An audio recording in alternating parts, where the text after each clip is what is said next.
नमस्कार.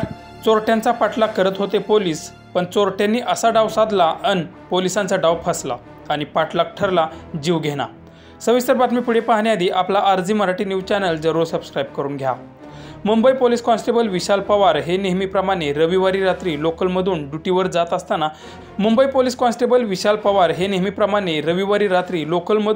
जात असताना ते सायन आणि माटुंगा या स्टेशन दरम्यान ते फोनवरती बोलण्यात मग्न होते. त्याचवेळी एक तरुण त्यांचा मोबाईल घेऊन ट्रेनमधून उडी मारत पळाला. त्यामुळे पवार हे त्या चोराचा पाठलाग करण्यासाठी तेही त्याच्या मागे ट्रेनमधून उडी मारत पळाले.